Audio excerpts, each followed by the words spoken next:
Hey guys, I was reading the EMS committee notes recently, and I saw that the committee was tasked with finding out the best compartmentation and then the screen configurations for the LifePak 15s. I don't have any real say in these. I don't play around with this a whole much other than just setting up 12 leads and whatnot, so I'm not going to talk about that. But what I would like to talk about and propose to you are my ideas for compartmentation on the LifePaks. As an EMT, like we're the ones that touch these things more often, and I've had a lot of reps with these, and I'm really kind of obsessed with efficiency and saving time and creating a well-organized way of setting things up, not just with this, but with everything else. It's logical and makes the most efficient use of the space. So that's what we're going to talk about here. We'll just do a couple quick segments on the compartments and how I've seen them and how I set them up and the why behind them. So right here we have the front compartment. With the SPO2s, I'm not super adamant on where these go. I mean, I've seen them up here, and I've heard that these are a better place to put them because we don't want to bend the cords very much. They're in here today because that's just the way they were. I haven't moved them. But two things that I've done deliberately over the years is the way I pack these. Obviously, this is a larger space, and this is a smaller one. And the worst case scenario of one of these falling out is if this is packed correctly, it just flops out on the floor, doesn't make a mess. However, when this comes out and it flops out, it makes a sloppy mess and it can get really tangled and create issues on scene. So this is the reason why I put this in here. I pack it nice and tight. It's kind of like a bookshelf. You don't want to put anything that's prone to falling over or tipping over on the top shelf. This is the same way. If something's going to fall out, you don't want it to create a lot of issues, and that's why I have this packed up over here. Typically, I'll loosen it a little bit just to make sure it fills the space. And there's that. I typically don't put the stickers on it, but that's the way it was set up this morning, and I didn't change it. But I prefer to not do it because it just creates more entanglement issues. Side compartment here. This is pretty standardized from what I've seen across the district.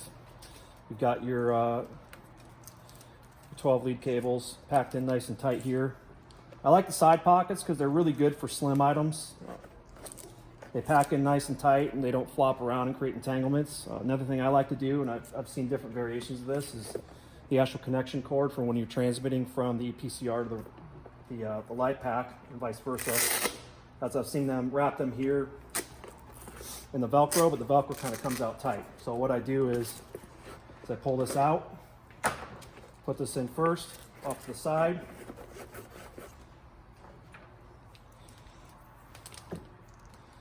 and wrap these nice and neat. This one doesn't have a strainer on it, unfortunately. These come off, but with the strainers on, I extend it all the way to the tips and then put these in here. Haven't really had any issues with this. I've seen people put these cords back here, but what happens is it ends up flopping out and creates just a sloppy mess in the back here. So I don't like to put it back here, and I don't like to put other things back here for reasons I'll go over here in a second. So other side compartment. I like to put the automatic BP cuffs in here because they fit the space perfectly. And the way I set it up is I put the nipples facing up. Some of these have tubes on them, some of they don't. You can just transfer them easily. But what I do is I face the nipples up and I lay it in, so when I go to check it in the morning, I can see all three of these and know that they're there. What I do see here, and I don't like because it's just strictly a redundancy issue, is I see people put scissors and a patch in here. Now, this isn't a bad idea in my eyes, but the problem is you have to go in here no matter what. So it seems like a redundant setup to put one of these in here with your shears when you have to go in here anyways to make the connection. I've also seen paper in here. I don't like that. I don't want any confusion or any sloppiness when I come in here. So I put the shears either right here, and I leave the metronome and then the stopwatch in here, and I just leave the cord right in the middle with my patches. Typically 2 adult patches and 1 ped. That keeps it all right in here in the same space. This is our code setup. I feel like it's a lot more efficient. I've also seen these back here, and what happens is that they expand out to fill the space. So I like this to be nice and tight so stuff doesn't flop out, and what happens is when these blood pressure cuffs end up in here, they end up flopping all over the place, and as these get open and closed on calls and this gets tipped and move around, they're more prone to falling out.